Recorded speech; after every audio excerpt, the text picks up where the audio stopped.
네, 유승민 작가 모셨습니다. 어서 오세요. 안녕하세요. 자, 오늘 어떤 내용일까요? 네, 경찰관들이 마주하는 살인, 변사 사건 현장이 매년 5만 건을 넘어선다고 합니다. 이거 맞네요. 네, 국회 행정안전위원회 2026년도 내년도 예산 심사 보고서에 따르면 2021년도부터 지난해까지 4년 동안 경찰의 살인, 변사 현장 출동이 이제 연평균 5만 7천여 건에 달하는데요. 보통 현장에 투입이 되는 게 지역 경찰 그리고 형사, 감식위원 이렇게 6명이니까 계산을 해보면 매년 34만 건의 경찰 투입이 발생하고 있다라는 겁니다. 네. 그만큼 외상 후 스트레스 장애 위험도 이제 높아지고 있는 건데 이걸 예방하기 위해서 10년 전에 그러니까 2015년에 도입을 한 게 긴급 심리 지원 제도라는 겁니다. 상담사가 현장 근무 지역에 직접 찾아가서 심리 검사, 상담을 진행하는 건데요. 지난 4년 동안 이 긴급 심리 지원 제공 대상이 연평균 719명에 그쳤다라는 겁니다. 그러니까 연인원으로 따지면 34만 명이 넘는 경찰이 투입이 되는데 네. 그 가운데 심리 상담, 심리 지원이죠. 대상이 된 게 719명에 불과하다. 그럼 거의 뭐 안 된다 이렇게 봐야 되는 거잖아요. 그렇죠.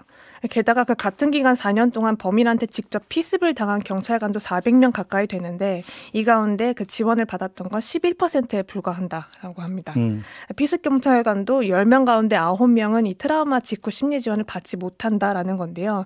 그러니까 왜 이렇게 저조할까? 그 이유를 좀 알기 위해서 이제 말씀드릴 수 있는 게 현장에서 어떻게 체감하는지 궁금해서 무작위로 수도권 내 지역 그 10년 차 이상 형사 5명한테 이 긴급 심리 지원에 대해서 알고 있냐라고 물었는데 공통적으로 돌아온 답변이 그게 뭐냐라는 답변이었다는 거죠. 아예 모른다는 얘기네요. 네, 들어본 적이 없다라는 건데 이 경찰청이 현재 운영을 하고 있는 정신건강지원센터가 이제 마음동행센터라고 해서 전국에 18군데가 있습니다. 상담사가 36명밖에 없고요. 그러니까 센터마다 2명꼴로 배치가 되고 있는 셈인데 그렇다 보니까 상담사 1명당 연평균 상담 건수가 1000건을 넘어간다고 합니다. 네. 이런 구조다 보니까 직접 찾아가서 상담을 한다는 게 좀 구조적으로 어려운 건데요.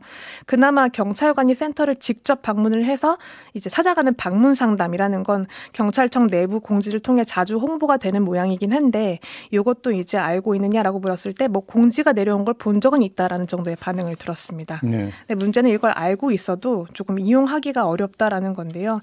관련 내용을 민관기 전국경찰직장협의회 위원장 이야기로 들어보겠습니다.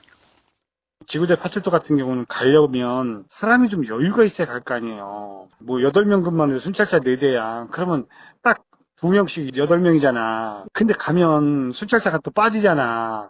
그래서 굉장히 미안한 마음 때문에 못 가는 경우도 있고 그런 게 굉장히 많아요 지금. 그러니까 심리 지원 제공을 해도 갈 수 있는 분위기가 아니라는 거잖아요. 환경도 그렇고. 네, 환경도 그렇고. 네. 또 하나가 이제 조직 문화인데요.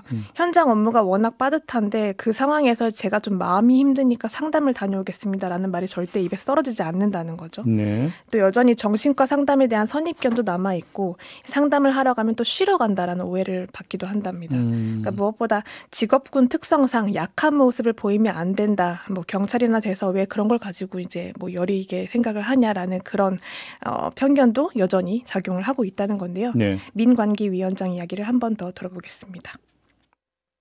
형사들 같은 경우는 일반 그 지구대 파출소보다 더 트라우마를 겪을 수 있거든요. 네. 왜냐면 뭐 변사체 현장이라든가 살인사건 현장이라든가 이런 강력사건들이 많이 접하게 되잖아요. 그런데 그 형사들 기질이라는 게 있어요. 뭐 가령 뭐 이런 거죠. 그 살인사건의 그 시체를 보고 왔는데 걱정해 주는 게 아니고 뭐 야 배짱이 그거밖에 없어? 야 왜 밥을 못 먹는데? 뭐 이런 식으로 약간 좀 아직도 좀 그 강압적인 분위기라고 할까요? 그러니까 네. 여기에는 심리 상담을 받는 것 자체가 얼마나 중요한 건지에 대한 인식이 네. 아직까지는 부족하다 이런 얘기로도 연결이 되겠네요. 그렇습니다. 또 민간기 위원장 같은 경우 관할 지역이 청주 흥덕구라서 그 오송 지하차도 참사 당시에 출동했던 경찰관도 참사 직후에 이제 3, 4개월 정도 상담을 했다고 하는데요. 네. 당시에 경찰관들이 힘들어했던 게 현장의 장면이 반복적으로 떠오른다.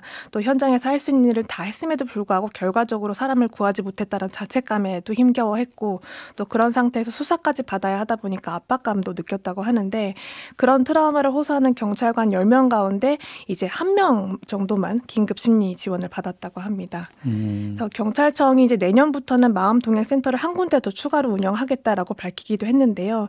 사실 이것도 이제 경찰청이 요청을 했던 건 6개소 인데 정부 안에 반영이 된 건 1개소가 전부였습니다. 그러니까 물론 이렇게 인프라 확충도 필요하지만 이렇게 경찰관이 내부에서 눈치를 본다거나 인력이 없어서 좀 마음이 무겁다던가 그런 인력에 대한 걱정이나 분위기 개선도 좀 필요하지 않은가라는 이야기가 나오고 있습니다. 근데 얘기를 듣다 보니까 거의 데자뷰인 게 우리가 전에 119 구급대원 심리지원 문제를 다룬 적이 있어요. 네. 그때 지적했던 내용과 거의 똑같은데요. 그렇죠. 99.9%. 연차를 내야 갈 수 있는데 연차조차 낼 수 없는 상황이다라는 게 그때 얘기였죠. 그러니까 어떤 심리지원 제공도 중요하지만 그거를 자유롭게 부담 없이 쓸 수 있는 환경 조성이 더 중요하다 이런 얘기가 되는 거죠. 그렇습니다. 알겠습니다. 마무리하겠습니다. 유승민 작가였어요. 수고하셨습니다. 맞습니다.